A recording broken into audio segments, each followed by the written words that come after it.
નમસ્કાર વિદ્યાર્થી મિત્રો, હું કાતરિયા ભૂમિકા આપ સર્વ વિદ્યાર્થી મિત્રોનું સ્વાગત કરું છું આપની પોતાની યુટ્યુબ ચેનલ ઓશન કોચિંગ ક્લાસીસમાં. તમને બધાને જ ખબર છે કે આપણે પ્રથમ પરીક્ષાની તૈયારી માટે અસાઇનમેન્ટનું સોલ્યુશન જોઈ ગયા છીએ. પાછળના 2 લેક્ચરની અંદર આપણે મોસ્ટ આઈએમપી બે ક્વેશ્ચન પેપરનું સોલ્યુશન જોઈ ગયા છીએ અને આજે આ લેક્ચરની અંદર પ્રથમ સામયિકમાં કામ લાગે એવું મોસ્ટ ઇમ્પોર્ટન્ટ પેપર નંબર 3 અને આપણું છેલ્લું પેપર એનું સોલ્યુશન આપણે આજે જોવાના છીએ. સોલ્યુશન સાથે સમજૂતી અને આખા જ પેપરનું સરસ મજાનું વિસ્તરણ આપણે આ લેક્ચરની અંદર જોવાના છીએ. તો વ્યવસ્થિત આખો લેક્ચર જોજો, સમજજો અને પાછળના 2 પેપરનું સોલ્યુશન જો તમે ન જોયું હોય કે 2 પેપર ન જોયા હોય તો પણ તમે જોઈ લેજો. તો શરૂ કરીએ. સૌથી પહેલા તો આપણો વિભાગ એ એટલે કે વિભાગ જે છે આપણો એક ગદ્ય વિભાગ નામનો જે પહેલો વિભાગ છે ત્યાંથી આપણે શરૂઆત કરીએ છીએ. તો સૌથી પહેલો સવાલ કે આપણે જોડકા જોડવાના છે, દરેકનો 1 ગુણ અને કુલ ગુણ આપણને 2 મળશે. પણ મેં તમને અહીંયા 2 ની જગ્યાએ 4 સવાલ પૂછ્યા છે એટલે અહીંયા તમારે દરેક સવાલનો અડધો ગુણ તમને મળવાનો છે. તો સૌથી પહેલો આપણે અહીંયા વિભાગ એ ની અંદર આપવામાં આવેલા છે પાત્ર અને વિભાગ 2 ની અંદર આપવામાં આવેલી છે કૃતિ. એટલે કે પાત્રોને જોઈ અને આ પાત્ર તમને કઈ કૃતિની અંદર કયા પાઠની અંદર જોવા મળે છે એ તમારે કહેવાનું છે. તો સૌથી પહેલા છે ગુરુ માંડણ. તો ગુરુ માંડણ શેમાં આવે છે? તમને બધાને જ ખબર છે કે એ આપણા ગોપાળ બાપા વાળા પાઠની અંદર ગોપાળ બાપાના ગુરુ હતા એટલે એની અંદર આવે. ત્યાર પછી ચાકર. તો ચાકર શેની અંદર આવે? તો ચોરી અને પ્રાયશ્ચિતની અંદર ચાકરનો ઉલ્લેખ થયેલો છે. ત્યાર પછી તુલસીદાસ. તો તુલસીદાસ શેની અંદર આવશે? તો ભારતીય સંસ્કૃતિની સિદ્ધિ આપણો જે 10મા નંબરનો પાઠ છે તેની અંદર. અને ત્યાર પછી છે કુસુમ. તો કુસુમ કોની અંદર આવે? તો કુસુમ લોહીની સગાઈની અંદર મંગોની જેમ જે બીજી છોકરી ગાંડી થઈ ગઈ હતી તો એ વાતની અંદર કુસુમનો ઉલ્લેખ કરવામાં આવેલો છે. આમ તમારે પાત્રો યાદ રાખવાના અને પાત્રો પ્રમાણે એ કયા પાઠની અંદર તમને જોવા મળે છે એ તમારે દર્શાવવાનું રહે. એટલે એક બાજુ પાત્ર અને બીજી બાજુ કૃતિ. આમાં મેં 4 સવાલ પૂછ્યા છે એટલે બધાનો તમને અડધો માર્ક્સ મળે. નહીતર 2 સવાલ પૂછાયેલા હોય તો 1નો 1 માર્ક્સ તમારે થાય. બરાબર? પણ તમારે ટોટલ જોડકા 2 માર્ક્સના ખાલી પૂછાશે, 4 હોય કે 2 હોય. હવે છે નીચેના પ્રશ્નોના તમારે એક વાક્યની અંદર ઉત્તર આપવાનો છે અને દરેકનો તમને 1 ગુણ મળવાનો છે અને તમારે ઓપ્શનમાંથી શોધીને જ લખવાનું છે. ચાલો હવે પહેલો સવાલ આપણે જોઈએ કે ગોપાળદાસે ખાલી જગ્યા બંધાવ્યું. શું બંધાવ્યું? તો ગોપાળદાસે ધર્મશાળા બંધાવી. ધર્મશાળા બંધાવ્યું. બરાબર? એટલે પહેલા સવાલનો આપણો જવાબ આવશે તો છે ધર્મશાળા. એના પછી મંગુને ગાંડાના દવાખાનામાં મૂકવાની સલાહ લોકો ખાલી જગ્યાને આપતા. તો કોને આપતા? અમૃત કાકીને આપતા કે તેના ભાઈને આપતા? તો આપણો જવાબ શું આવશે? તો અમૃત કાકીને આપતા. ત્યાર પછીનો આપણો સવાલ છે કે નીચેના પ્રશ્નોના એક વાક્યની અંદર તમારે ઉત્તર લખવાના છે અને દરેકનો તમને 1 ગુણ મળવાનો છે. તો સૌથી પહેલો સવાલ છે કે ગોપાળ બાપા શાનો વેપાર કરવા માટે ઈચ્છતા હતા?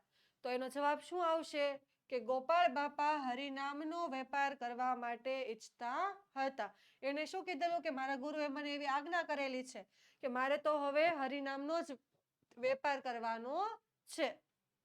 એના પછીનો સવાલ કે તુલસીશ્યામ જવા આવવાના માર્ગે શિવાલય કોણે બંધાવ્યું હતું?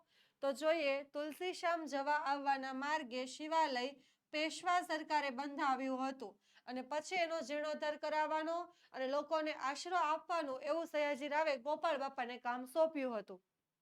પણ અહીંયા આપણે કીધું કે ધર્મશાળા ગોપાળ બાપાએ બંધાવી તો તમારે એવું નથી સમજવાનું કે તુલસીશ્યામ જવા આવવાનું જે શિવાલય છે એ પણ ગોપાળ બાપાએ જ બંધાવ્યું નહીં. આપણા પાઠની અંદર ઉલ્લેખ છે કે પેશવા સરકારનું બંધાવેલું છે અને હવે એની પૂજા ને એવું થતું નથી, અપૂજ પડ્યું છે એટલે ગોપાળ બાપાને આજ્ઞા કરવામાં આવે છે કે તું ત્યાં જા અને એનું રિનોવેશન જેવું કંઈક કરાવ અને ત્યાં લોકોને આશરો મળે એવું કર. બરાબર? ચાલો એના પછી 3-4 વાક્યમાં ઉત્તર આપવાના. તમને 2 સવાલ પૂછવામાં આવે, એ 2 માંથી તમને જે સવાલનો જવાબ આવડે એ તમારે આપવાનો અને એના તમને મળશે 2 માર્ક્સ. તો એમાં આપણો સૌથી પહેલો સવાલ છે કે માર્કંડેય જેમ જેમ ઉંમરમાં ખીલતો જાય તેમ તેમ મા બાપના વદન મ્લાન થતા જાય. કારણ કે મ્લાન થતા જાય એટલે કે મુરઝાતા જાય, કરમાતા જાય. માર્કંડેયની જેમ જેમ ઉંમર વધતી જાય, છોકરો જેમ જેમ મોટો થતો જાય એમ મા બાપ બે છે એ નર્વસ, નિરાશ થતા જાય. તો એનું શું કારણ છે તો એ તમારે દર્શાવવાનું છે. તો જો માર્કંડેય જેમ જેમ ઉંમરમાં ખીલતો જાય તેમ તેમ મા બાપના વદન જે છે, વદન એટલે કે ચહેરા, એ મ્લાન થતા જાય, નિરાશ થતા જાય, નર્વસ થતા જાય. કારણ કે તેમના મનમાં ચિંતા હતી કે જોત જોતામાં માર્કંડેય 16 વર્ષનો થઈ જશે અને તેની વય મર્યાદા પૂરી થતા એ જીવશે નહીં અને તેઓ ફરીથી નિસંતાન થઈ જશે, એટલે કે સંતાન વગરના. તમને ખબર છે કે માર્કંડેય જે દીકરો છે એના મમ્મી પપ્પાને એ ખાલી 16 વર્ષનો સદગુણી બાળક 16 વર્ષ પૂરતી મળેલો. એટલે જેમ જેમ આની ઉંમર વધતી જાય એટલે મમ્મી પપ્પાને ખબર છે કે જેવી એની 16 વર્ષની ઉંમર થશે એટલે તરત જ એ અમારાથી દૂર જતો રહેશે અને પછી અમે ફરી પાછા નિસંતાન થઈ જશું, એનું મૃત્યુ થઈ જશે. એટલા માટે એ લોકોના ચહેરા જે છે એ મુરઝાતા જાય છે. એના પછી અથવાનો સવાલ કયો છે તો અમૃત કાકીએ દવાખાનામાં મંગુ માટે કરેલી ભલામણો.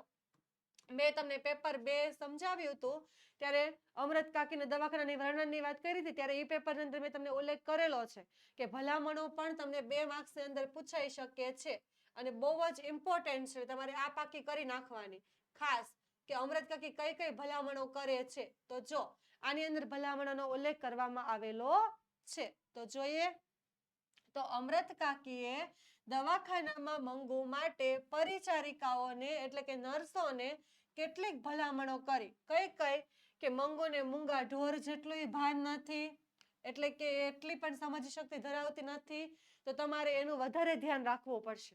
પછી એ સૂકો રોટલો ખાતી નથી, સાંજે વાળુમાં રોટલો દૂધમાં ચોળીને આપજો. દૂધ ન હોય તો દાળમાં ચોળીને આપજો, પણ એને સૂકો રોટલો ભાવતો નથી. બીજું શું કીધું કે એને દહીં બહુ ભાવે, દરરોજ તો ના બને પણ બીજે કે ત્રીજે દિવસે તમારે એને દહીં આપવાનું અને જે કાંઈ વધારાનો ખર્ચો થશે તે અમે તમને આપી દેશું. અને જે એની ચાકરી કરતું હશે, ચાકરી એટલે કે સેવા, જે એની સેવા કરતું હશે તેને પણ અમે રાજી કરીશું. એટલે આપણે કેમ એક્સ્ટ્રા ટીપ આપીને ખુશ કરીએ એવી રીતે અમે એને રાજી કરીશું એટલે એ મારી દીકરીની સેવા સારી રીતે કરી શકે. એટલે આવી બધી ભલામણો જે છે એ મંગુ માટે અમૃત કાકીએ કરી હતી.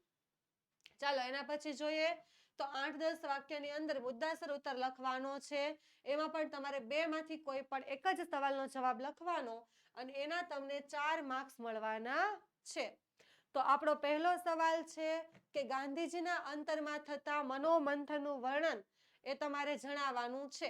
તો ગાંધીજીના અંતરમાં કેવું મનોમંથન થતું હતું તો જોઈએ આપણે આગળ. સૌથી પહેલા તો મોટો મુદ્દાસર સવાલનો જવાબ હોય એટલે આપણે કૃતિનું નામ લખવું પડે કે ચોરી અને પ્રાયશ્ચિત. પછી કર્તાનું નામ છે ગાંધીજી, એનો સાહિત્ય પ્રકાર છે આત્મકથા અંશ અને એની મૂળ કૃતિ છે સત્યના પ્રયોગોમાંથી, જે એમની આત્મકથા છે એમાંથી જે લેવામાં આવેલી છે. બરાબર.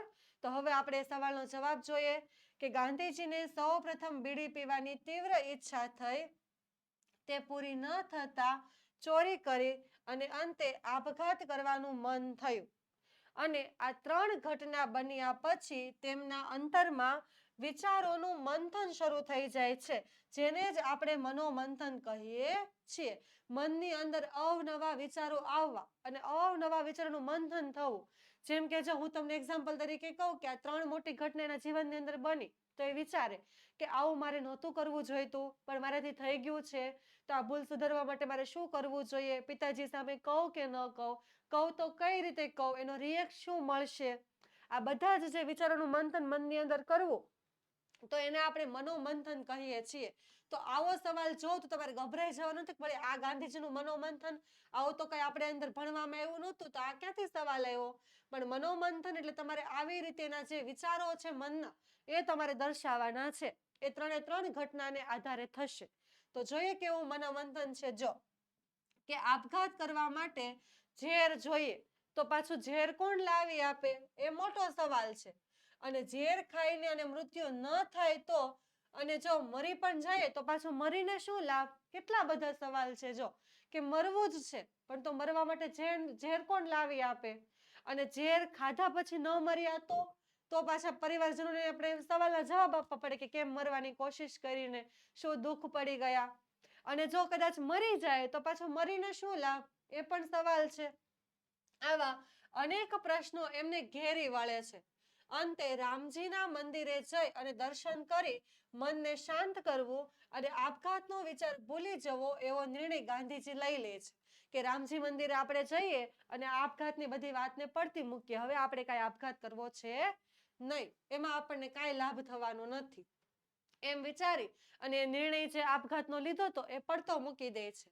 આવી જ એક ઘટના ભાઈના કરજ ચૂકવવાની બની. કઈ રીતે? તો જો એ માટે ભાઈના સોનાના કડામાંથી એક નાનો ટુકડો આપી કરજ ચૂકવવામાં તેઓએ ભાઈનો સાથ આપ્યો, મદદ કરી કે કરજ થઈ ગયું હતું, માથે લેણું થઈ ગયું હતું, તો એ કરજ ચૂકવવું કઈ રીતે? તો ભાઈ નક્કર જાડું હાથમાં સોનાનું કડું પહેરતો હતો, તો એના સોનાના કડામાંથી એક નાનો એવો ટુકડો જો વેચી દઈએ તો કોઈને ખબર પડે નહીં અને એ રીતે કરજ ચૂકવાઈ જાય. એ વાત પણ એમને ન ગમી. પિતાજી પાસે કબૂલ કરવા જતા પિતાજી દુઃખી થશે અને કદાચ માથું કૂટશે તો, એવા વિચારો મનમાં જાગ્યા. પણ અંતે તેમણે પિતાજી પાસે દોષ કબૂલ કર્યા વિના શુદ્ધિ નહીં થાય એવો નિર્ણય કર્યો. જો શુદ્ધિ નહીં થાય એટલે કે જ્યાં સુધી એ દોષને કબૂલ નહીં કરે ત્યાં સુધી પોતાના ભૂલનું પ્રાયશ્ચિત નહીં થાય અને મન શાંત નહીં થાય એવું એ વિચારે છે. આ બંને નિર્ણય પાછળ ગાંધીજીની સત્યાચરણની ભાવના તથા દોષનો નિખાલસપણે કબૂલ કરવાની વૃત્તિ એક કારણભૂત છે, એટલે કે એ મહત્વની છે. તો આ રીતે તમે તે એમના ગાંધીજીના જે મનોમંથન છે, જે વિચારો છે, એનું વર્ણન તમે આની અંદર કરી શકો છો. બરાબર. એના પછી નેક્સ્ટ આપણે જોઈએ તો અમરત કાકીનું સમગ્ર માતૃત્વ મંગુ ઉપર અભિષેક કરાતું હતું. તો આ કઈ રીતે બને? તો જો એનું સમગ્ર માતૃત્વની વાત કરવામાં આવે તો શેની વાત કરવાની? કે એને 4 સંતાનો હતા. કેટલા સંતાનો? 4 સંતાનો. અને પાછા દીકરાઓની ઘરે પણ દીકરાઓ, એટલે એની ઘરે પણ સંતાનો હતા, પણ એ કોઈને વધારે વહાલ પ્રેમ ન કરે, કોઈના ઉપર માતૃત્વ ન છલકાવે, એ ફક્ત ને ફક્ત મંગુને જ વહાલી કરે. એટલે કહેવાય કે એનું સમગ્ર એનું બધું માતૃત્વ એ કોના ઉપર અભિષેક કરતી હતી? તો મંગુ ઉપર અભિષેક કરતી હતી. તો એ બધી તમારે વાતોનો ઉલ્લેખ આની અંદર કરવાનો રે. તો ચાલો જોઈએ. સૌથી પહેલા તો આપણી કૃતિનું નામ છે લોહીની સગાઈ. ત્યારબાદ કર્તાનું નામ છે ઈશ્વર પેટલીકર. એ આપણો સાહિત્ય પ્રકાર છે નવલિકા અને એની મૂળ કૃતિ છે શ્રેષ્ઠ વાર્તાઓમાંથી, એમાંથી લેવામાં આવેલું છે. હવે જોઈએ. અમરત કાકીના 4 સંતાનો હતા. જો પહેલું જ વાક્ય એવું આવ્યું ને, અમરત કાકીને કુલ કેટલા સંતાનો હતા? તો 4 સંતાનો હતા. એની અંદર કોણ કોણ? તો 2 દીકરા અને 2 દીકરીઓ. એમાં સૌથી નાની દીકરી મંગુ જન્મથી જ ગાંડી અને મૂંગી હતી. આથી અમરત કાકી મંગુ ઉપર સવિશેષ એટલે કે ખાસ ધ્યાન આપતા. અમરત કાકી એના ઉછેર અને ચાકરીમાં કોઈ કસર રાખતા નહીં. એટલે ચાકરીમાં, સેવા કરવામાં અને એને ઉછેર એટલે મોટી કરવામાં કોઈ પણ પ્રકારની કાંઈ કસર રાખે નહીં. કેમ કે મંગુને શું તકલીફ હતી? તેને ઝાડો પેશાબ ક્યાં કરાય અને ક્યાં ન કરાય તેનું પણ તેને ભાન હતું નહીં. એને કાંઈ જ ખબર નહોતી પડતી. જો એને ઝાડા પેશાબની ભાન ન પડતી હોય તો બીજી કપડાની, ખાવાની, નાવાની એવી કાંઈ જ ખબર ન પડતી, એટલે એનું બધું જ કામ કોણ કરી આપતું? તો અમરત કાકી કરી આપતા. અમરત કાકીને મન જાણે મંગુ જ એમનું એક જ સંતાન હોય એવી રીતે રહેતા. રજાઓમાં એમના દીકરાઓ અવારનવાર ઘરે આવતા ત્યારે અમરત કાકીનું ઘર એમના પૌત્ર અને પૌત્રીઓના ખિલખિલાટથી ગુંજી ઉઠતું. એટલે કે દીકરાના દીકરા દીકરીઓ હોય એનાથી. પણ અમરત કાકીને એ જોઈને આનંદ થતો નહીં. તેઓ ભાગ્યે જ એમને તેડતા. ક્યારેક જ એને તેડે અને ક્યારેક જ એને લાડ લડાવે. જો રમાડતા કે લાડ લડાવતા. અને અમરત કાકીની વહુઓની ફરિયાદ હતી કે તેમને દીકરાના બાળકો ડીઠા ગમતા નથી. ડીઠા એટલે કે એને જોવાય ગમતા નથી, જોવા પણ ગમતા નથી. આવી કોની ફરિયાદ હતી? તો અમરત કાકીના દીકરાની વહુઓની, કે ભાઈ એની એક ગાંડી છોકરી છે, એની જે સેવા ચાકરી કરે છે, બાકી અમારા છોકરાઓને તો એ જોતા પણ નથી. એક ગાંડા હીરાને જ છાતીએથી અળગી કરતા નથી. અળગી નથી કરતા એટલે કે છાતી પાસેથી દૂર કરતા નથી. મંગોને ખોટા લાડ લડાવીને તે જ વધારે ગાંડી કરી મૂકી છે. આવું કોણ કહેતું? તો આવું કેટલુંય એમની દીકરીઓ પણ એમને સંભળાવી દીધું હતું. આ હકીકત દર્શાવે છે કે અમૃત કાકીનું સમગ્ર માતૃત્વ કોના ઉપર ન્યોછાવર થતું, કોના ઉપર અભિષેક થતું? તો મંગુ ઉપર. કેમ કે એના બે દીકરા વાલા નહોતા. એ ક્યારેક ક્યારેક અવારનવાર ઘરે આવતા તો પણ ગમતા નહીં. પછી દીકરાના દીકરાઓ પણ ગમતા નહીં અને દીકરી પણ વહાલી નહોતી. એ પણ ક્યારેક ક્યારેક આવીને સંભળાવી દેતી હતી. તો આના ઉપરથી આપણને એટલી ખબર પડે કે અમૃત કાકીના 4 સંતાનો હોવા છતાં એને ફક્ત ને ફક્ત કોણ વહાલું હતું? તો મંગુ જ વહાલી હતી. હવે વિદ્યાર્થી મિત્રો, તમને બધાને ખબર છે કે આપણે પ્રથમ પરીક્ષા જે 2025ની લેવાવાની છે, તમારી હમણાં આવવાની છે, લગભગ 10મા મહિનાની કોઈ તારીખની અંદર શરૂ થતી હશે. તો એની અંદર તમારે સૌથી પહેલા મોસ્ટ આઈએમપી જે પ્રશ્નપત્ર પૂછાઈ શકે એવા છે, એનું સોલ્યુશન તો આપણે બધા જ વિષયના 3 પેપરનું યુટ્યુબ ઉપર લાઈવ કરી રહ્યા છીએ. અને એ આપણી જે આ પ્રણાલી અત્યારે શરૂ છે એનું નામ છે શંખનાદ, જેની અંદર આપણે મોસ્ટ આઈએમપી એવા પેપરનું સોલ્યુશન જોઈ રહ્યા છીએ. પણ તમને બધાને ખબર છે કે ગુજરાતના શ્રેષ્ઠ શિક્ષકો દ્વારા તૈયાર કરેલા આ મોસ્ટ આઈએમપી જે પેપર છે ધોરણ 9 અને 10ના, એ આપણે આની અંદર જોઈ રહ્યા છીએ. અને પેપર તમે અત્યારે જોતા જશો તો તમને ખબર જ છે કેટલા ઇમ્પોર્ટન્ટ ક્વેશ્ચન. પાછું સોલ્યુશન તો ખરું જ, પણ સમજૂતી સાથે. એટલે એવા જ બીજા પેપર પણ તમે જો મંગાવવા માંગતા હોય તો મેળવી શકો છો. એનું તમે સોલ્યુશન કરી શકો છો, તૈયારી કરી શકો છો. તમારી તૈયારી ક્યાં સુધી પહોંચી છે એની પ્રેક્ટિસ પણ કરી શકો છો. અને આ પેપરનો બેનિફિટ શું છે? તો સૌથી પહેલા તો તમારી પ્રથમ પરીક્ષાનું જે 2025નું આ વખતનું જે માળખું છે, જે બ્લુપ્રિન્ટ છે, એના આધારે આ તૈયાર કરવામાં આવેલા છે. બીજું તો આ પેપર સોલ્યુશન તમને યુટ્યુબ ચેનલ ઉપર પણ તમને જોવા મળશે. ત્રીજું તો દરેક પ્રશ્નપત્ર સંપૂર્ણ સોલ્યુશન સાથે તમને પીડીએફ સ્વરૂપે પણ મળી જશે. એટલે આન્સર તમારી પાસે પીડીએફ સ્વરૂપે હશે જ, પ્લસ સમજૂતી સાથે તમને એનો લેક્ચર પણ જોવા મળશે. અને આની અંદર મોસ્ટ ઇમ્પોર્ટન્ટ ક્વેશ્ચનનો સમાવેશ થયેલો છે, જે તમને બહુ જ કામ લાગવાનો છે. એટલે આ પેપર મેળવવા એ તમારા માટે અતિ મહત્વના છે. કઈ રીતે મેળવી શકાય? તો યુટ્યુબ ઉપરની આપણી જે ચેનલ છે તો તમને ખબર જ છે કે ઓશન કોચિંગ ક્લાસીસ, જેમાં અત્યારે તમે જોડાયેલા છો. પછી બીજું તો આપણો સરસ મજાનો કોન્ટેક્ટ નંબર પણ તમને અહીં આપેલો છે, 7046222254. એના પર તમે ગમે ત્યારે કોલ કરીને માહિતી મેળવી શકો. અને ત્રીજું તો પ્લે સ્ટોર ઉપર જઈ અને આપણી ઓશન કોચિંગ ક્લાસીસની જે એપ્લિકેશન છે એ ડાઉનલોડ કરી અને એમાંથી પણ તમે માહિતી મેળવી શકો છો. એટલે કોઈ પણ માહિતી મેળવવી હોય તો તમારી પાસે એટલું માહિતી મેળવવાના સોર્સ અહીંયા ઉપલબ્ધ છે. તો આપણે આગળ જોઈએ. હવે આપણો નેક્સ્ટ વિભાગ છે તો વિભાગ બી, એટલે કે પદ્ય વિભાગ, જેની અંદર પણ જોડકા તમને 2 માર્ક્સના પૂછાવાના છે. અને આની અંદર આપણે લીધું છે કૃતિ અને એની સામે છે સાહિત્ય પ્રકાર. તો જોઈએ તો પછી સાંભળ્યો બોલ્યો એ આપણી કઈ કૃતિ છે? તો એ આપણી છે આખ્યાન ખંડ, એટલે કે આખ્યાનનો એક ભાગ. અને મરજીવ્યા એ આપણી કઈ કૃતિ છે? તો મરજીવ્યા આપણું છે સોનેટ. બરાબર. ચાલો એના પછી ખાલી જગ્યા, વિકલ્પોમાંથી પસંદ કરી અને ખાલી જગ્યા પૂરવાની. દરેકનો 1 ગુણ, 2 ખાલી જગ્યા અને 2 ગુણ. એમાં સૌથી પહેલો સવાલ છે કે મરજીવ્યાને સમુદ્રમાં ખાલી જગ્યા જતા રોકે છે. કોણ રોકે છે? એના પડોશી રોકે, એના પ્રિયજનો રોકે કે એના માતા રોકે? તમને બધાને ખબર છે તો અહીંયા જવાબ શું આવે છે? તો પ્રિયજનો. એ મરજીવ્યાને સલાહ આપે છે અને સમુદ્રમાં જવાથી રોકે છે. બીજી ખાલી જગ્યા, કૃષ્ણ સુદામાને શોધવા ખાલી જગ્યા નીકળ્યા. કોણ નીકળ્યું હતું? ગુરુ પત્ની નીકળ્યા હતા કે ગુરુજી પોતે નીકળ્યા હતા કે પછી એના કોઈ મિત્ર નીકળ્યા હતા? કોણ નીકળ્યું હતું શોધવા માટે? તો તમે જવાબ આપી શકો છો કે કૃષ્ણ અને સુદામાને શોધવા માટે ગુરુજી પોતે જ નીકળ્યા હતા. એના પછી છે કાવ્ય પંક્તિ પૂર્ણ કરો. કાવ્ય પંક્તિ જુઓ.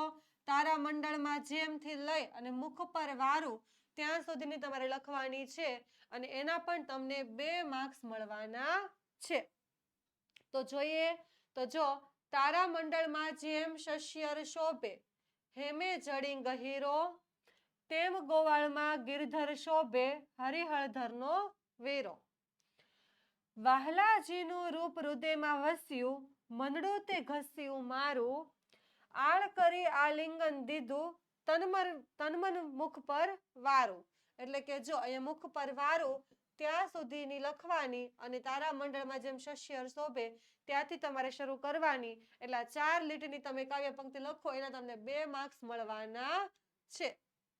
ઉપરની 4 લીટી પૂછાય તો પણ આવડવી જોઈએ, નીચેની પૂછાય તો પણ આવડવી જોઈએ. અને કાવ્ય પંક્તિની અંદર આ મોસ્ટ ઇમ્પોર્ટન્ટ કાવ્ય પંક્તિ છે સાંજ સમય શામળિયા વાળી. એટલે પહેલી કાવ્ય પંક્તિ તમારે ફરજિયાત વ્યવસ્થિત પાકી કરી લેવાની. એના પછી જોઈએ તો 3-4 વાક્યમાં ઉત્તર, 2 પ્રશ્ન, એમાંથી કોઈ પણ એક લખવાનો અને એક સવાલના જવાબના તમને 2 માર્ક્સ મળવાના છે. બરાબર. અને એમાં આપણો સવાલ પહેલો છે કે સાંજ સમય શામળિયો કાવ્યના આધારે તમારે સાંજના સમયનું જે દ્રશ્ય છે એ આલેખવાનું છે. અને તમને ખબર જ છે કે સાંજ સમય શામળિયાની અંદર સાંજનું જે સમયનું દ્રશ્ય છે એનું જ મહત્વ છે. આખી કાવ્ય પંક્તિ એના ઉપર જ છે. તો એનો જ તમારે ટૂંકમાં સાર લખવાનો થાય. તો ચાલો જોઈએ કે સાંજ સમયે કૃષ્ણ વૃંદાવનથી આવી રહ્યા છે. કૃષ્ણની આગળ ગોધણ એટલે કે ગાયોનું ટોળું અને પાછળ સાજન એટલે કે બધા ગોવાળિયાઓ એટલે કે ગોવાળોનું વૃંદ ટોળકી ચાલી આવે છે. શ્રી કૃષ્ણએ મસ્તક ઉપર મોર મુગટ ધારણ કર્યો છે અને કાનમાં કુંડળ ઝૂલે છે. શરીરે પિતાંબર અને ફૂલની પછેડી પહેર્યા છે અને આ પછેડી ચુવા ચંદનની સુગંધથી મહેકે છે. એટલે આવું કંઈક સાંજના સમયનું દ્રશ્ય આપણને એ સમયે જોવા મળે છે. સાંજના સમયના દ્રશ્યની અંદર સાંજની વાત નથી થઈ પણ સાંજના સમયે આ દ્રશ્ય જે આપણે જોઈએ છીએ એની વાત થઈ છે. એટલે આ જ આપણે વર્ણવવાનું થાય. ચાલો એના પછી અથવામાં તમારે બીજો સવાલ છે કે ઘરની અડવી ભીતો હવે શણગારથી કેમ શોભવા લાગી. તો તમને ખબર જ છે કે આ સવાલ આપણે શેમાંથી લીધો છે તો પુત્ર વધુના સ્વાગતમાંથી કે પુત્ર વધુના આગમન પછી હવે જે ઘરની અડવી ભીતો જે હતી એ હવે શણગારથી શોભવા લાગી છે. તેનું શું કારણ છે તો જોઈએ આપણે કે ઘરની ભીતોને પુત્ર વધુની આંગળીઓનો સ્પર્શ થયો. એટલે કે ઘરની ભીતો આજ સુધી જે સૂની હતી, સૂની એટલે કે કેવી હતી, અડવી હતી, ખાલી હતી, પરંતુ હવે પુત્ર વધુની આંગળીઓના સ્પર્શ થતા જ ભીતોએ જાણે સૌંદર્યના શણગાર સર્જ્યા હોય તો એવી રીતે શોભી ઉઠી છે. અને પુત્ર વધુના આગમનની એટલી પ્રબળ અસર પડી કે નિર્જીવ વસ્તુઓમાં પણ જાણે પ્રાણ પુરાયા. જો આ વાક્ય મહત્વનું છે. બાકી પુત્ર વધુના હાથમાં કોઈ કઈ જાદુ નથી કે અડવી કે ખાલી દિવાલોને અડે અને એ પાછી સજીવન થઈ જાય. એટલે કઈ જાદુ મંતર લઈને એવી નથી પણ એનું આગમનની એટલી તીવ્ર અસર કવિએ બતાવી છે કે નિર્જીવ વસ્તુઓમાં જાણે પ્રાણ પુરાઈ જતા હોય ને એવો એને આભાસ થાય છે અને આખા ઘરનું વાતાવરણ જીવંત બની જતું હોય એવું અહીંયા કવિને લાગે છે. એટલા માટે એમ કહે છે કે અત્યાર સુધી જે ઘરની દિવાલો જે અડવી હતી, જે ખાલી હતી, જે સૂની હતી એ હવે પુત્ર વધુના આંગળીના સ્પર્શથી ફરી પાછી જીવંત બની ગઈ હોય એવું લાગે છે. ચાલો હવે 8-10 વાક્યની અંદર મુદ્દાસર સવાલના જવાબ. એમાં પણ તમને 2 પ્રશ્ન પૂછાશે અને 2 પ્રશ્નમાંથી તમારે કોઈ પણ એક સવાલનો જવાબ લખવાનો થાય જે તમને પૂછાશે 4 માર્ક્સની અંદર. ચાલો જોઈએ. સૌથી પહેલા શ્રી કૃષ્ણ અને સુદામાનું વિદ્યાર્થી જીવન તમારે તમારા શબ્દની અંદર લખવાનું છે. તો જોઈએ અહીંયા કૃતિનું નામ છે પછી શામળિયોજી બોલ્યા, કર્તાનું નામ છે પ્રેમાનંદ, સાહિત્ય પ્રકાર છે આખ્યાન ખંડ અને આપણી મૂળ કૃતિ છે તો સુદામા ચરિતમાંથી લેવામાં આવેલું છે. જોઈએ શ્રી કૃષ્ણ અને સુદામા સાંદીપની ઋષિના આશ્રમમાં સાથે ભણ્યા હતા. આપણને આખ્યાનની અંદર એ જ વાત કરવામાં આવી છે. વિદ્યાર્થી જીવન છે એટલે નાનપણમાં સાથે ભણ્યા તમારે એનો જ ઉલ્લેખ કરવાનો થાય. જો આમાંથી 2 સવાલ ઇમ્પોર્ટન્ટ છે હો. કયા કયા? એક તો આ વિદ્યાર્થી જીવન અને બીજું બંને મિત્રો સાથે મળીને કયા કયા કામો કરતા એ પણ એક સવાલ પાકો કરી લેજો. એટલે ઋષિના આશ્રમમાં સાથે ભણ્યા હતા. તેઓ 2 માસ સાથે રહ્યા હતા. 2 માસ એટલે કે કેટલો ટાઈમ? તો 2 મહિના સાથે રહ્યા હતા. 2 મહિના. બંને વચ્ચે નાનપણથી જ પ્રેમ હતો. તેઓ સાથે ભિક્ષા માંગવા જતા, સાથે જમતા અને પોતપોતાના સુખ દુઃખની વાતો પણ એકબીજાને કરતા. સવારે ઉઠી અને વેદની ધૂન બોલતા અને ઘાસની બનાવેલી પથારીમાં સાથે સૂતા. વેદની ધૂન બોલતા અને ઘાસની જે બનાવેલી પથારી છે એમાં સાથે સૂતા. તેઓ એકબીજાને શું કરતા? તો બધી વાતો કરતા. એકબીજાને શું કરતા? બધી વાતો કરતા. એટલે કે સુખ દુઃખની વાતો કરતા. ગોરાણીએ જંગલમાંથી લાકડા લાવવાનું કહ્યું ત્યારે પણ તેઓ બંને સાથે જંગલમાં ગયા હતા. તેમણે વૃક્ષના થડને ફાડીને લાકડા કાપ્યા. એ લાકડાના 3 ભારા તૈયાર કર્યા. એને દોરડાથી બાંધ્યા અને 3 ભારા તૈયાર કર્યા. અચાનક જ મુશળધાર વરસાદ વરસવા લાગ્યો ત્યારે પણ બંને એકબીજાનો સાથ છોડ્યો હતો નહીં. અને શ્રી કૃષ્ણ અને સુદામા પાસે એ વાતનો એકરાર કર્યો કે સુદામાએ જ એને વિદ્યા શીખવી હતી અને સુદામાએ વિનમ્ર ભાવે એને કૃષ્ણની મહાનતા ગણી હતી. આ રીતે આમ શ્રી કૃષ્ણ અને સુદામાનું વિદ્યાર્થી જીવન એ ગાઢ મૈત્રીના સંબંધોથી વણાયેલું છે. એના પછી જોઈએ તો પુત્રવધૂના આગમનથી ઘરમાં આવેલા પરિવર્તનની નોંધ તમારે તમારા શબ્દની અંદર લખવાની છે કે પુત્રવધૂનું ઘરની અંદર સ્વાગત થયા પછી ઘરની અંદર કેવા કેવા પરિવર્તનો આવે છે એ નોંધ તમારે આની અંદર લખવાની છે. ચાલો જોઈએ. સૌથી પહેલા આપણી કૃતિનું નામ શું છે? તો પુત્રવધૂનું સ્વાગત. કર્તાનું નામ શું છે? તો મકરંદ દવે. સાહિત્ય પ્રકાર શું છે? તો ગીત એટલે કે મુખપાઠ. અને મૂળ કૃતિ શું છે? તો પરિવાર કાવ્યોમાંથી. જોઈએ. પુત્રવધૂના આગમનથી ઘરમાં આનંદ છવાઈ ગયો છે. પુત્રવધુ તો શું છે? ઘરની લક્ષ્મી છે. એના આગમનથી ઘરમાં 100 કમળની સુગંધ ફેલાઈ ગઈ છે. આંગણે જાણે ઉત્સવનું વાતાવરણ સર્જાયું છે. આજ સુધી ઘરની ભીતો કેવી હતી? તો સૂની હતી, ખાલી હતી, અડવી હતી.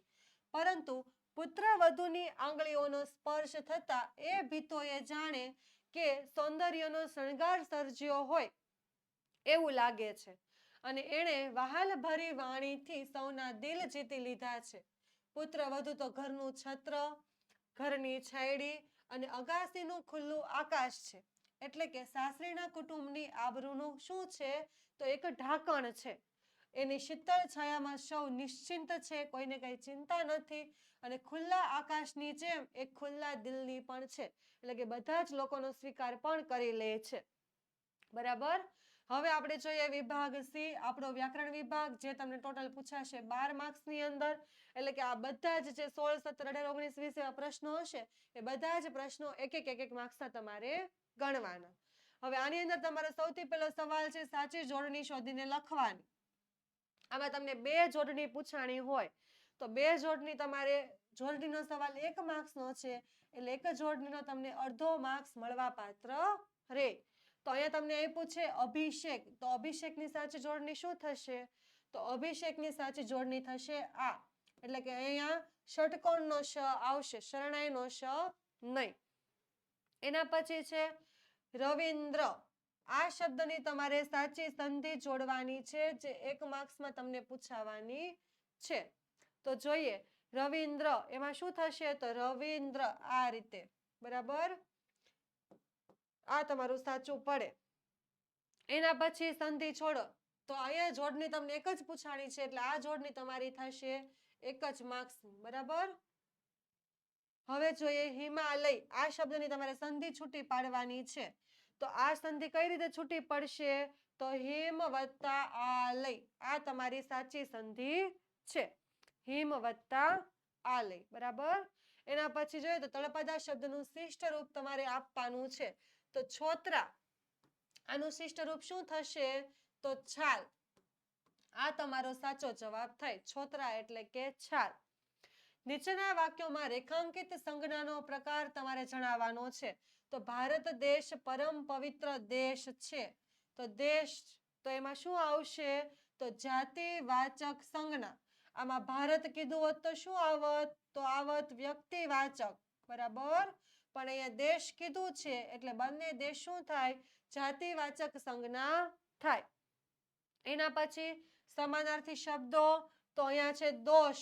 દોષ એટલે શું થાય? તો અપરાધ થાય. અને એના પછી છે પૂર્વ પ્રત્યય કે પર પ્રત્યય, એ તમારે જણાવવાનું. તો ભારતીય, તો અહીંયા પાછળ શું લાગેલો છે? ઈય પ્રત્યય લાગેલો છે. જો અહીંયા મોટો ઈ. તો આ કયો પ્રત્યય કહેવાય? તો પર પ્રત્યય કહેવાય. બરાબર. જો આગળ લાગે તો પૂર્વ પ્રત્યય અને પાછળ લાગે તો પર પ્રત્યય. હવે જોઈએ નીચે રૂઢિપ્રયોગનો અર્થ આપવાનો છે. તમને અહીંયા રૂઢિપ્રયોગ કયો પૂછાણો છે? કે આંખમાંથી શ્રાવણ ભાદરવો વરસવો. તો આંખમાંથી શ્રાવણ ભાદરવો વરસવો એનો અર્થ શું થશે? તો જો ખૂબ રડવું. અહીંયા તમને ઘણી વખત રૂઢિપ્રયોગની અંદર ઓપ્શન આપવામાં આવે છે, ઘણી વખત આપવામાં આવતા નથી. તો એ પ્રમાણે તમારે જોઈ લેવું. બે ઊંચા છોકરાને મેદાનમાં મોકલો. રેખાંકિત વાક્યમાંથી તમારે વિશેષણનો પ્રકાર દર્શાવવાનો છે. તો અહીંયા લીટી કરેલી છે ઊંચા નીચે, એટલે તમારે ઊંચા જે શબ્દ છે એનું વિશેષણ તમારે દર્શાવવાનું છે. તો શું થશે? ઊંચા એ ગુણવાચક વિશેષણ છે. ત્યારબાદ આપણે જોઈએ તો શબ્દ સમૂહ માટે એક શબ્દ આપવાનો છે. તો અહીંયા તમને શબ્દ સમૂહ માટે પૂછો છે કે ગોરના પત્ની, એને તમે કઈ રીતે ઓળખો? તો ગોરાણી તરીકે ઓળખો. એટલે શબ્દ સમૂહ માટે એક શબ્દ તમારે જવાબ આવે ગોરાણી. બરાબર. ત્યાં છે ફક્ત પ્રેમળ શાંતિ. આનું સર્વનામ તમારે શોધવાનું છે. તો આ વાક્યની અંદર જ આપેલું છે, એનું સર્વનામ શું થાય? તો ત્યાં. એના પછી નીચે આપેલા શબ્દના ધ્વનિ ઘટકો છૂટા પાડો. તો વર્ણનનું શું થશે? વનું, વ વત્તા અ. પછી અહીંયા વર્ણ ન, વચ્ચે અહીંયા ર નો ઉલ્લેખ આપણે કરીએ છીએ. તો ર વત્તા અણ વત્તા અ અને છેલ્લે ન. અહીંયા તમે અ લખો તો પણ ચાલે અને ન લખો તો પણ ચાલે.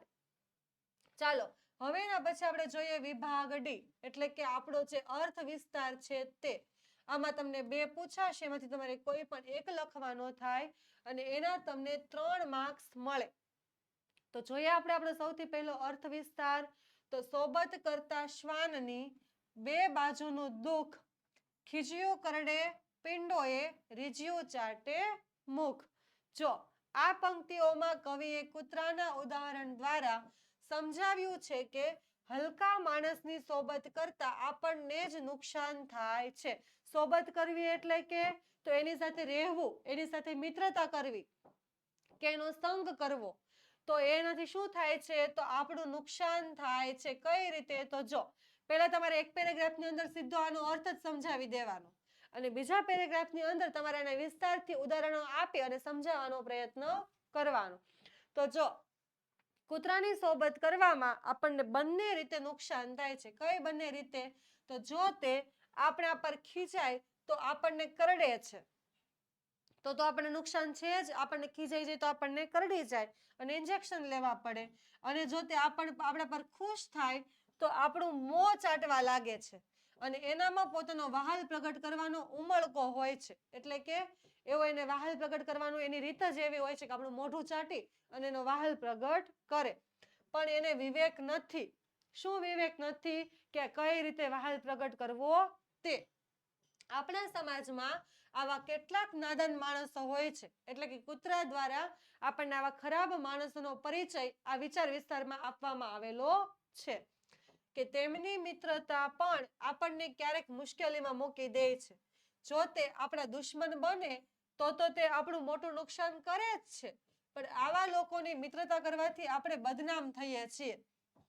જો આપણે એની સાથે દુશ્મનાવટ કરી દઈએ તો એ આપણે બહુ બધી નુકસાની કરે, આપણને બહુ હેરાન કરે. પણ જો આપણે એની સાથે મિત્રતા રાખીએ અને એ એવા ખોટા અને ખરાબ કામ કરે તો એના લીધે આપણું નામ પણ બદનામ થાય, આપણે પણ ખરાબ કહેવાઈએ.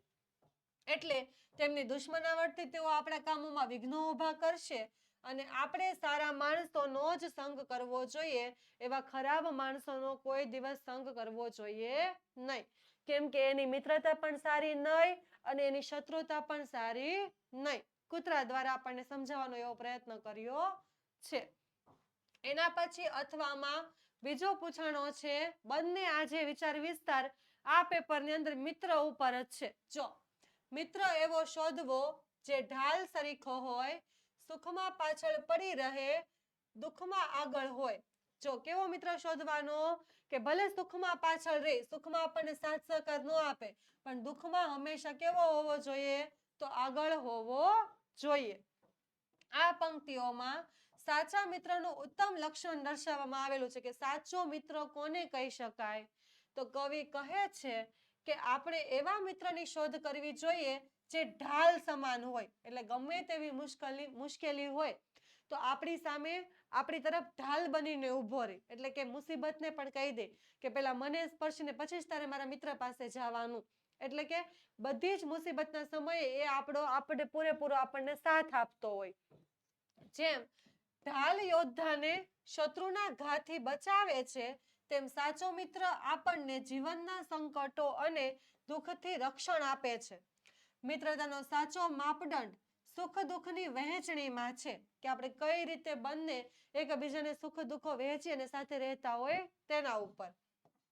જ્યારે જીવનમાં સુખ હોય ત્યારે સાચો મિત્ર પાછળ રહે છે. એટલે કે તે આપણી સફળતાનો કે ખુશીનો યશ લેવા માટે, આગળ પડતું સ્થાન લેવા માટે ઉતાવળો થતો નથી. આપણે જ્યારે બહુ ખુશ હોય, આપણી પ્રગતિ થતી હોય, આપણે કંઈક સારું કરતા હોય ત્યારે એ આગળ નહીં થાય કે મેં તને સાથ આપ્યો એટલે બધું થયું, મારા કારણે થયું. ત્યારે એ યશ લેવા પણ તૈયાર નહીં હોય. ત્યારે એ પાછળ ઊભો રહેશે, આપણને શાબાશી આપશે, આપણા માટે એ પણ ખુશ હશે. તે નિરાભિમાનીપણે આપણી ખુશીમાં સહભાગી થાય છે. કોઈ પણ પ્રકારનું અભિમાન કર્યા વગર આપણા માટે એ ખુશ થતો હોય છે. પરંતુ જ્યારે જીવનમાં દુઃખ, મુશ્કેલી કે સંકટ આવે ત્યારે તે તરત જ આગળ આવી જાય છે અને તે આપણી ઢાલ બની અને તમામ આફતોનો સામનો કરવા માટે તૈયાર થઈ જાય છે. ત્યારે આપણને પૂછતો પણ નથી કે તારે મારે મદદની જરૂર છે કે નથી એવું, અને આપણને હિંમત આપે છે. આથી આ પંક્તિમાં આપણને શીખવે છે કે સ્વાર્થ વિનાનો, નિસ્વાર્થ ભાવે આપણી પડખે ઊભો રહેનારો, પડખે એટલે કે બાજુમાં, પાસે, અને સુખ કરતા દુઃખમાં વધારે સહાયરૂપ થનારો મિત્ર જ ખરો મિત્ર છે, જેનું મૂલ્ય જીવનમાં કેવું છે? તો અમૂલ્ય છે. એટલે કે આપણે એની કિંમત કોઈ દિવસ આંકી શકતા નથી. તો એવો મિત્ર તમારે બનાવવો જોઈએ. એના પછી છે તો અહેવાલ લેખન અથવા તો પત્ર લેખન. તમારે આ બંનેમાંથી કોઈ પણ એક લખવાનો છે અને એના તમને 3 માર્ક્સ મળવાના છે. તો સૌથી પહેલા આપણે અહેવાલ લેખન લખીએ છીએ કે તમારી શાળામાં યોજાયેલા રમોત્સવનો આંખે દેખ્યો તમારે 100 શબ્દની અંદર અહેવાલ લખવાનો છે. તો જોઈએ રમોત્સવનો અહેવાલ. તો એનો વિષય છે શાળામાં યોજાયેલો રમોત્સવ, તારીખ છે 28/1/2023. તો અમારી શાળામાં દર વર્ષે રમોત્સવ યોજવામાં આવે છે. આ વર્ષે પણ જાન્યુઆરીની 27 અને 28 તારીખે અમારી શાળાનો રમોત્સવ યોજાયો હતો. એટલે કે એનું આયોજન થયું હતું. અને અમારી શાળાના બાલ મંદિરથી ધોરણ 12 સુધીના તમામ બાળકો અનેરા ઉત્સાહ અને આનંદ સાથે શાળાના મેદાનમાં સવારે 7:30 વાગ્યે આવી અને ગોઠવાઈ ગયા હતા. એટલે કે બધાની અંદર રમવાનો એક અલગ જ પ્રકારનો ઉત્સાહ અને અલગ જ પ્રકારનો આનંદ દેખાતો હતો. કાર્યક્રમની શરૂઆતમાં સમૂહ પ્રાર્થના કરવામાં આવી. પછી શાળાના વ્યાયામ શિક્ષક બાબુભાઈએ રમોત્સવના કાર્યક્રમની રૂપરેખા આપી અને મુખ્ય મહેમાનશ્રીઓનો પરિચય પણ આપ્યો. અમારી શાળાના ભૂતપૂર્વ વિદ્યાર્થીઓ અને નામાંકિત વ્યાયામવીર ચિરંજીવી સતીશ મુખ્ય મહેમાન તરીકે પધાર્યા હતા અને મુખ્ય મહેમાને ધ્વજ ફરકાવ્યો હતો અને એક ટૂંકું પ્રવચન આપ્યું. શાળાના આચાર્યશ્રીએ રમતનું જીવનમાં સ્થાન એ વિશે પ્રેરણાદાયી વ્યાખ્યાન આપ્યું. એટલે કે એમણે પણ સ્પીચ આપી. ત્યારબાદ ધ્વજ રક્ષકે બાળકોને ઉત્સાહ પ્રેરક સૂત્રો બોલાવ્યા અને પછી પ્રતિજ્ઞા લેવડાવી અને મુખ્ય મહેમાને મંગલદ્વીપ પ્રગટાવી અને રમોત્સવને ખુલ્લો મૂક્યો. એટલે કે એની શરૂઆત થઈ. તરત જ વિવિધ રમતોની શરૂઆત થઈ અને અલગ અલગ મેદાન પર કબડ્ડી, ખોખો, વોલીબોલ અને બાસ્કેટબોલ જેવી રમતોનો એક સાથે પ્રારંભ થઈ ગયો. એટલે એક સાથે રમાવા લાગી. અમારી શાળાના વ્યાયામ શિક્ષક શ્રી બાબુભાઈ સાહેબ તેમની રમૂજી શૈલીમાં રમતોની રનિંગ કોમેન્ટ્રી આપી રહ્યા હતા અને બાળકો કિકિયારીઓ કરી અને ખેલાડીઓનો ઉત્સાહ વધારી રહ્યા હતા. ઉત્સાહ વધારતા હતા. જેઓ જીતી રહ્યા હતા તે અતિ આનંદમાં આવી જતા અને નાના બાળકોને માટે સિક્કા શોધ, ચંપલ શોધ, કોથળા દોડ, ત્રિપગી દોડ, સંગીત ખુરશી, દેડકા દોડ અને લીંબુ ચમચી જેવી રમતોનું પણ આયોજન કરવામાં આવેલું હતું. એમાં સર્જાયેલા અનેક રમૂજી દ્રશ્યો જોવાની ખૂબ જ મજા પડી. એટલે કે આ અમને ગેમો જોવાની બહુ જ મજા આવી. ઉપરાંત લાંબો કૂદકો, ઊંચો કૂદકો, ગોળા ફેંક, ભાલા ફેંક, બરછી ફેંક અને લાંબી દોડ જેવી રોમાંચક રમતો પણ રમાઈ હતી. આ કાર્યક્રમ વખતે કબડ્ડીની રમતમાં એક વિદ્યાર્થીને હાથે થોડીક ઈજા થઈ. એટલે કે એને વાગ્યું. આ સિવાય કોઈ અનિચ્છનીય બનાવ બન્યો હતો નહીં. એટલે અમારો જે રમોત્સવનો કાર્યક્રમ હતો એ શાંતિથી સંપૂર્ણ રીતે પૂરો થયો. બીજા દિવસે અમારી શાળાના ટ્રસ્ટી શ્રી જયદીપ શાહના વરદ હસ્તે વિજેતાઓને ઇનામ વિતરણ કરવામાં આવ્યું અને વિજેતા વિદ્યાર્થીઓને સૌ વિદ્યાર્થીઓએ તાળીઓના ગડગડાટથી વધાવી લીધા. આચાર્યશ્રીએ સૌને અભિવાદન પાઠવ્યા અને રમોત્સવના બંને દિવસો દરમિયાન શાળામાં ઉત્સાહનું અનેરું વાતાવરણ સર્જાયું હતું. એટલે બધાને ખૂબ જ મજા આવી હતી. એના પછી છે તો આપણું પત્ર અથવાની અંદર તમને અહેવાલ આવડે તો તમે અહેવાલ લખી શકો, પત્ર આવડે તો તમે પત્ર લખી શકો. તો શું છે, વધુ પડતું ટીવી જોવાથી અભ્યાસ બગડે છે એ બાબત સમજાવવા તમારા મિત્રને પત્ર લખવાનો છે. ચાલો તો સૌથી પહેલા શું આવશે તો તારીખ 12/12/2024. પછી અહીંયા તમે નામ અને બધી જ વિગતો લખી શકો છો. કોને પત્ર લખાય છે તો પ્રિય સંદીપને. એટલે કે મિત્રનું નામ છે સંદીપ. બરાબર. અને અહીંયા તમે તમારું નામ પણ લખી શકો છો અને તમારું સરનામું અને એ બધી બાબતોનો તમારે અહીંયા ઉલ્લેખ કરવાનો થાય. ચાલો એના પછી જોઈએ તો સપ્રેમ નમસ્તે. ગઈકાલે જ મને તારો પત્ર મળ્યો. મને એ જાણીને ખૂબ જ આનંદ થયો કે તારા ઘરમાં મોટું રંગીન ટીવી આવી ગયું છે. આ ખુશીની સાથે મને થોડીક ચિંતાની લાગણી પણ થઈ છે. અહીંયા તમે તમારું મિત્રનું નામ લખજો અને અહીંયા તમે તમારું એડ્રેસ અને તમારા નામનો ઉલ્લેખ કરજો. બરાબર. એટલા માટે મેં સ્પેસ ખાલી રાખી છે. તો જો સૌથી પહેલા કહેવાનું કે ગઈકાલે જ મને તારો પત્ર મળ્યો. જો કે નહીં જ મળ્યો હોય આપણને તો પણ, અને મને એ જાણીને ખૂબ જ આનંદ થાય છે કે તારા ઘરમાં મોટું રંગીન ટીવી આવી ગયું છે. આ ખુશીની સાથે મને થોડીક એવી ચિંતા પણ થાય છે. કઈ રીતની ચિંતા તો જો કે તારા ઘરમાં ટીવીનું આગમન થતાં જ સૌ તેના દીવાના થઈ ગયા અને શાળામાંથી છૂટીને આવે કે તરત જ તું ટીવીની સામે બેસી જાય છે. તું મોડી રાત સુધી ટીવીમાં આવતા બધા કાર્યક્રમો જોયા કરે છે અને એનું પરિણામ એ આવ્યું કે તું અભ્યાસમાં ખૂબ પાછળ પડી ગયો છે. એટલે કે મિત્રની ચિંતા દર્શાવે છે. ટીવી સાથે ઓતપ્રોત થઈ ગયા પછી તને અભ્યાસ કરવાની ઈચ્છા જ થતી નથી. વાંચવામાં પણ તારું મન લાગતું નથી અને તને કોઈ પણ પ્રશ્નોના જવાબો યાદ પણ રહેતા નથી. ટીવીના વિવિધ કાર્યક્રમોનો જાદુ તારા મનને અભ્યાસમાં લાગવા નથી દેતો. ટીવી જોવાના વધુ પડતા શોખને કારણે જ તારું 6 માસિક પરીક્ષાનું પરિણામ સારું આવ્યું નથી. આવું એનો મિત્ર કહે છે. અને હું આશા રાખું છું કે ટીવીના કાર્યક્રમો જોવામાં ઘણો સંયમ રાખીશ. એટલે કે મર્યાદિત સમય પૂરતી જ તું ટીવી જોઈશ. ટીવી કાર્યક્રમો જોવાના તારા શોખને તારા અભ્યાસ પર સવાર નહીં થવા દે. તારા માતા પિતાને મારા પ્રણામ, તારા ભાઈ બહેનને મારા વહાલ અને તારા પત્રની હું રાહ જોઈશ. લિખિતન તારો મિત્ર XYZ. જો ઉપર સરનામામાં તમે તમારું નામ લખતા હોય તો અહીંયા XYZ ની જગ્યાએ તમારે તમારું નામ લખવાનું. બરાબર.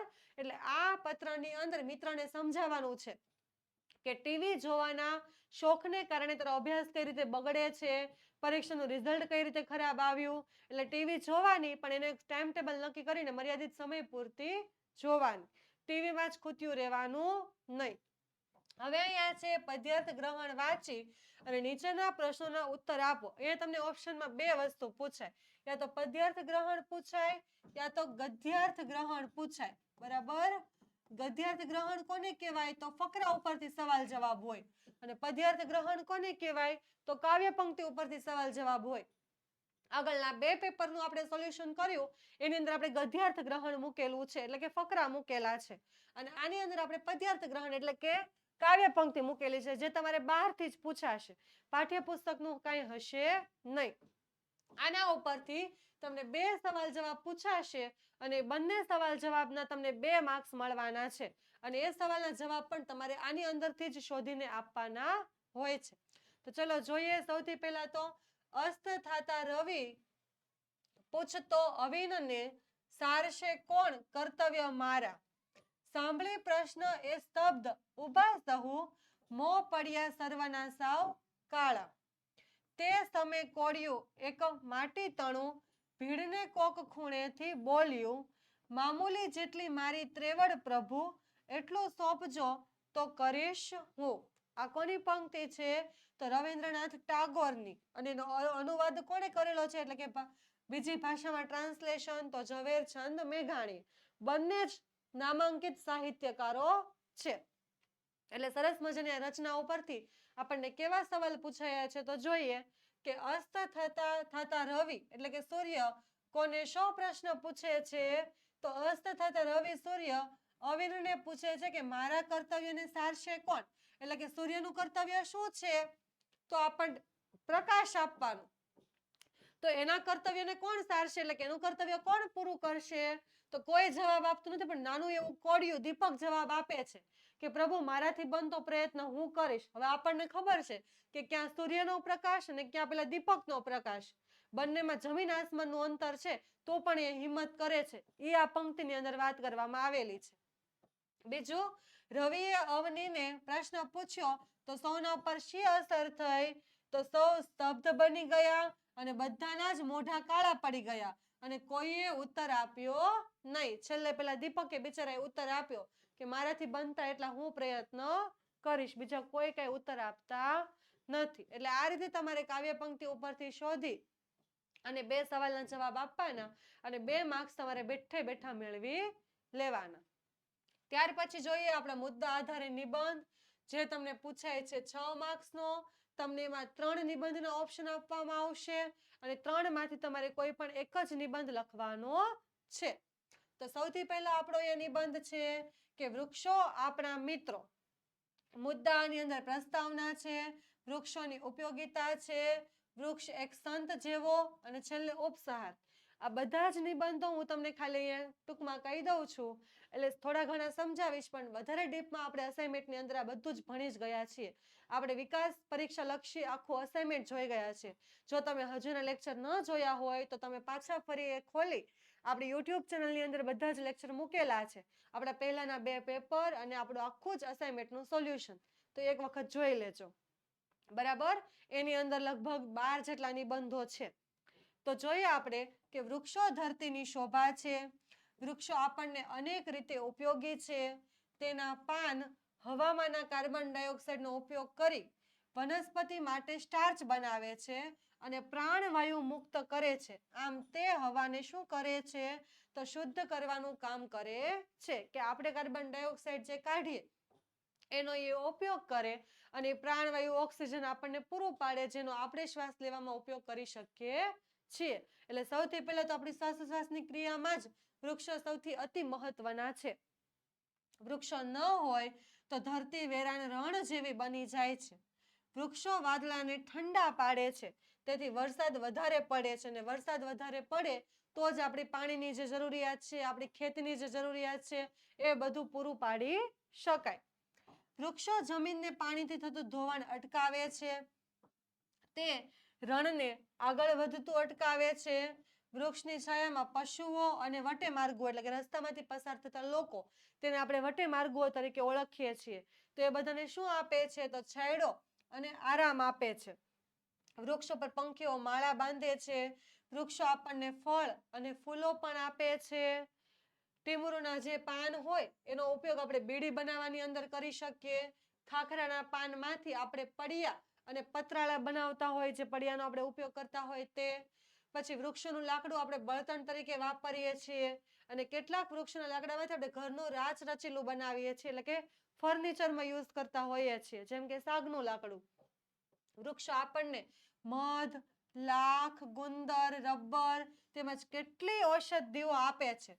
અને એનું પોચું લાકડું, એમાંથી આપણે કાગળ અને દિવાસળી પણ બનાવતા હોઈએ છીએ. આમ વૃક્ષો આપણને મદદ કરતા હોવાથી તે આપણા સાચા મિત્રો છે. તે પથ્થર મારનારને પણ ફળ આપે છે. તેથી દર વર્ષે વૃક્ષારોપણ દિનની ઉજવણી આપણે કરવી જોઈએ. અને આપણે વૃક્ષોને બચાવીશું તો જ વૃક્ષો આપણને બચાવીશે. એ આપણે યાદ પણ રાખવું જોઈએ. એના પછીનો બીજો અથવાનો નિબંધ છે તો પરિશ્રમ એ જ પારસમણી. પરિશ્રમ એટલે કે મહેનત. તો જોઈએ એની પ્રસ્તાવના, એના શ્રમના પ્રકાર, શ્રમ પ્રત્યે લોકોનું વલણ, શ્રમના લાભ, નિષ્ફળતા વખતે પણ શ્રમ જરૂરી, શિક્ષિત સમાજનું વલણ અને ઉપસહાર. એટલા મુદ્દાઓને આધારે તમારે આ નિબંધ લખવાનો થાય. તો જોઈએ તો શ્રમ એ સફળતાની ચાવી છે. જીવનમાં ડગલે ને પગલે શ્રમના ગૌરવના દર્શન થાય છે.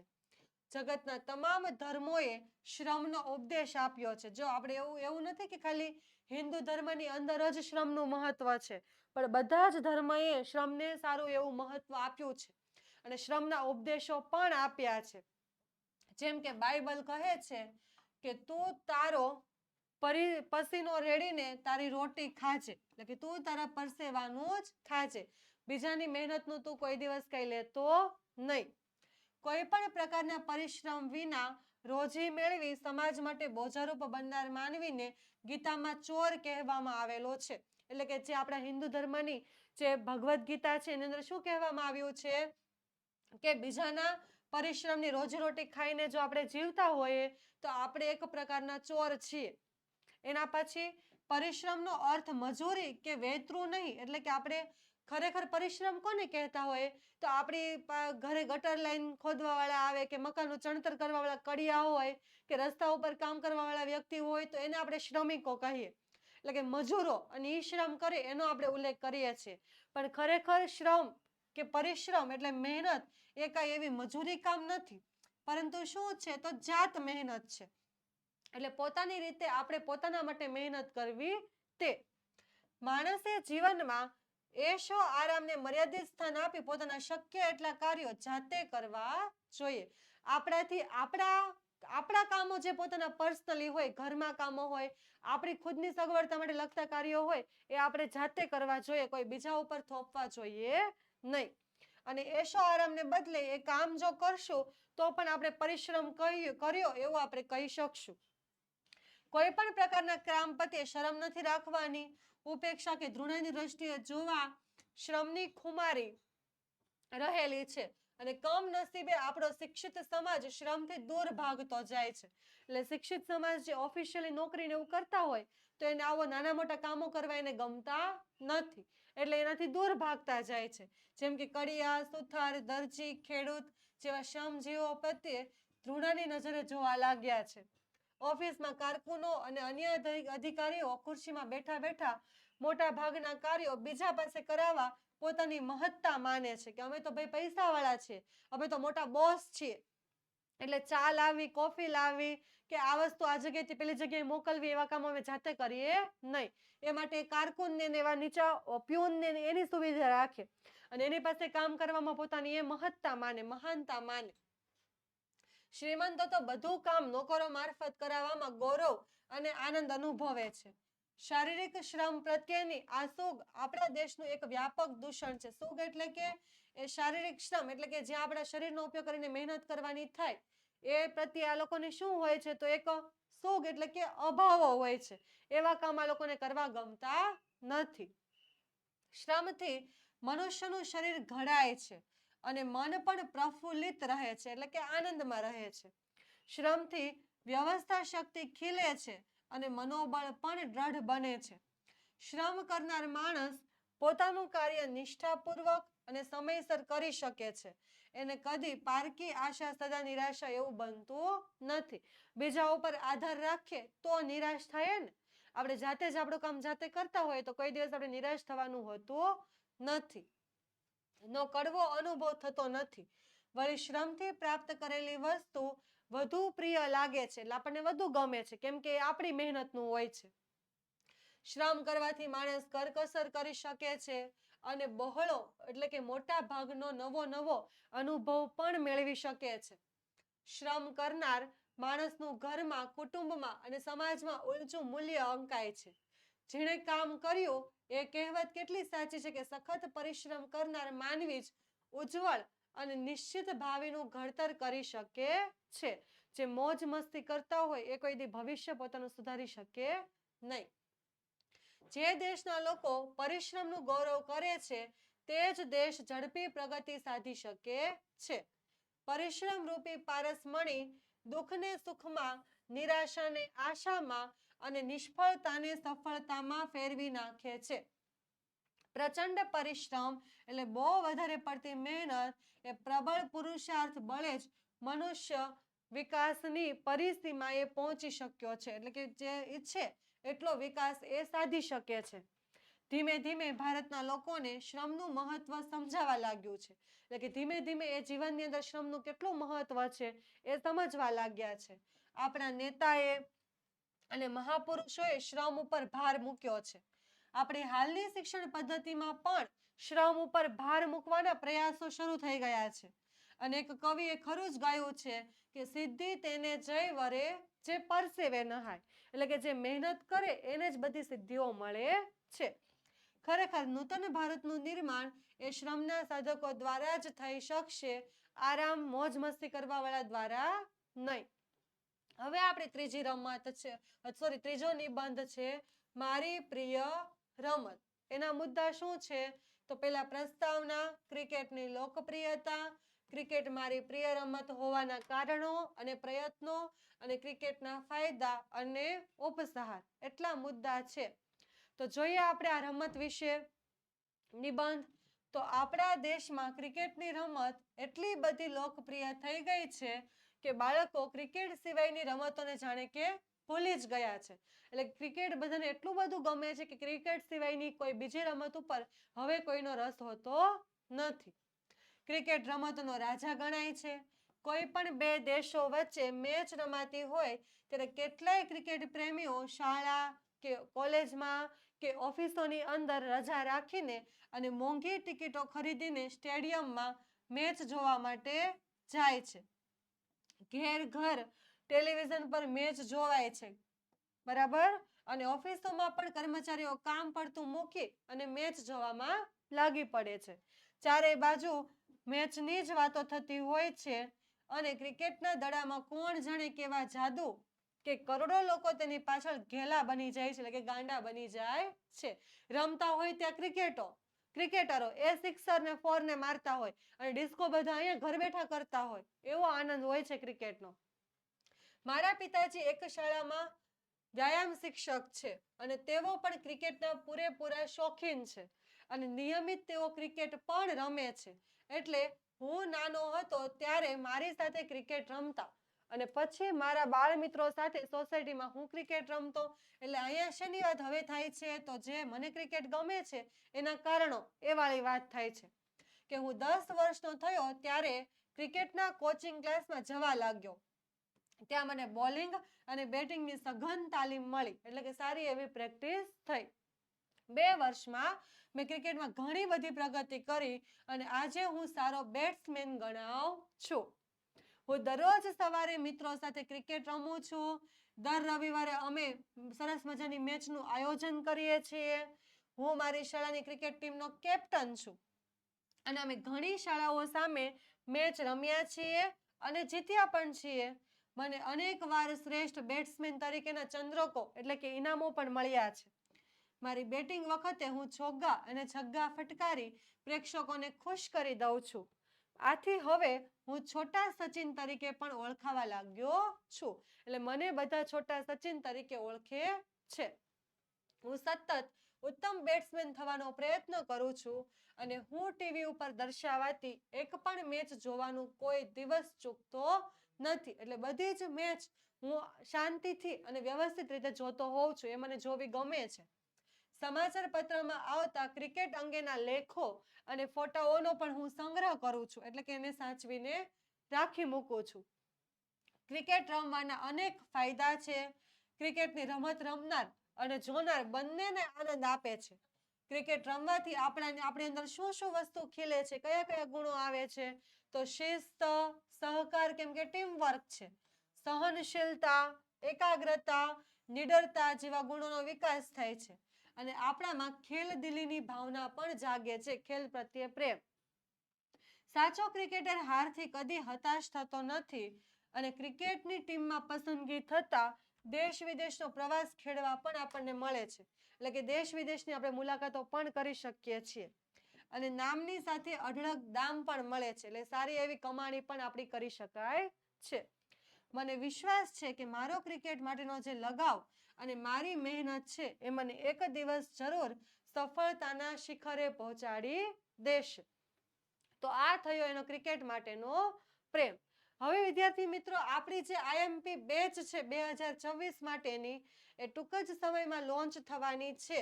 તો એની તૈયારી છે. તો તમારે જો એની અંદર જોડાવવું હોય તો આપણો આ કોન્ટેક્ટ નંબર છે 7046222254. એના ઉપર કોન્ટેક્ટ કરી અને તમે માહિતી મેળવી શકો છો. આપણી પ્લે સ્ટોરમાંથી તમે એપ ઓશન કોચિંગ ક્લાસીસની ડાઉનલોડ કરી એમાંથી પણ માહિતી મેળવી શકો છો, અથવા તો આપણી યુટ્યુબ ચેનલમાં તો તમે અત્યારે જોડાયેલા છો જ. અને આ આપણી સમગ્ર બોર્ડની પરીક્ષાની તૈયારી કરે એવી ગુજરાતના શ્રેષ્ઠ શિક્ષકો પાસે શીખવા મળવાની તમારા માટે એક અદ્ભુત તક છે. તો એના માટે તમે ખાસ એનો લાભ મેળવો. આ સાથે આપણે ધોરણ 9નું જે ગુજરાતીના 3 પ્રશ્નપત્ર હતા એનું સંપૂર્ણ સોલ્યુશન આ લેક્ચર સાથે આપણે પૂર્ણ કરીએ છીએ. એટલે વ્યવસ્થિત કઈ તૈયારી કરો.